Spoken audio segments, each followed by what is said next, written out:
Sharing gimana share? Karena Mbak Yo, ini pertemuan Sherly dengan Ibu Retno. Yang pertama Sherly ingat di kantor Ibu waktu itu. Dan belum banyak hal-hal yang sifatnya di balik layar yang terbuka. Kalau hari ini Sherly justru ngelihat ya Ibu Retno sebagai Ibu Retno. Karena banyak hal-hal yang akhirnya terbuka. Nah, pertanyaan Sherly adalah tadi Mbak Yo sudah bilang juga ternyata dari daerah. Sherly yakin ada banyak sekali yang menonton ini boleh jadi merasa relate dengan semua yang Ibu sampaikan tadi, bahwa berasal dari daerah, Sherly juga berasal dari daerah. Sherly Aceh yakin ya? Aceh.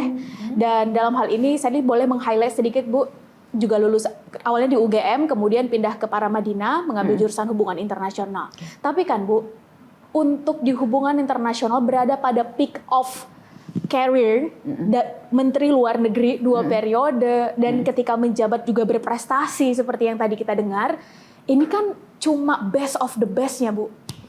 Ada nggak Bu trik khusus untuk generasi kami, selain bekerja keras, yang kira-kira bisa kami tiru Bu di zaman sekarang?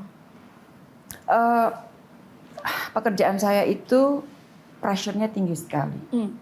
Pressure yang sangat tinggi. Ciki mungkin suka dengar dari eyangnya bagaimana pressure itu setiap hari ada.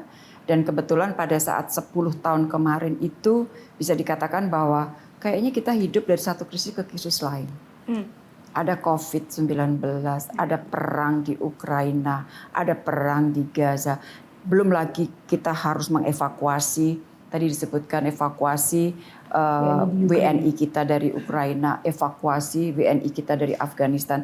Jadi dari wilayah-wilayah konflik yang semuanya itu harus dihitung dengan matang per detik, per menit, pergerakannya seperti apa.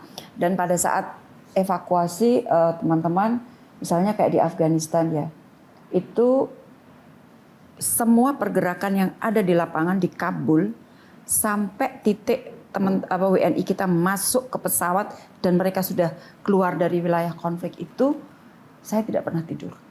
Lobby politik atau diplomasi terberat yang bikin Ibu paling stres? Salah satunya adalah masalah evakuasi warga negara. Yang untuk Afghanistan, WNI kita sudah sampai di bandara, pesawat sudah mendarat dan hanya dikasih waktu 30 menit. Harus habis itu keluar. Pintu bandara tidak bisa dibuka. Itu mereka bilang, Ibu kami sudah di bandara, kami nggak bisa masuk. Saya tanya waktu itu yang jaga adalah teman-teman dari NATO kan. Saya bilang yang ada di depan pintu gerbang itu pasukan dari negara mana. Disebut, Bu ini pasukannya dari negara ini. Oke, saya kontak sama Menteri Luar Negerinya. Jadi saya teks dia, saya bilang urgent, I need to talk. Dia balas gini, Retno, saya lagi meeting sama presiden saya. Saya bilang, please keluar sebentar, I need to talk, it's very urgent. Akhirnya dia keluar dari ruang pertemuan itu dan saya bilang, tolong bilang sama pasukanmu yang ada di Kabul, yang saat ini berada di depan pintu gerbang bandara, bukalah pintu untuk WNI-ku. Pesawatku sudah ada di situ. Karena berteman ya, makanya salah satu moral story-nya adalah bertemanlah dengan baik. Karena at the end, pada saat kita sulit, teman itulah yang akan membantu kita. Andai kata saya tidak punya hubungan baik dengan dia, gak mungkin itu dibuka. Pertanyaannya, bagaimana resep kita bisa berteman dan menjaga hubungan yang baik, Bu? Berteman jangan basa-basi. Karena ada kan yang berteman pada saat kita butuh, terus udah berteman kelihatannya baik gitu, habis itu blep, nggak ada. Atau kita berteman pada saat dia menjabat. Kalau dia udah nggak menjabat di WA nggak ngebales. Kalau buat aku berteman itu investasi yang harus dirawat terus.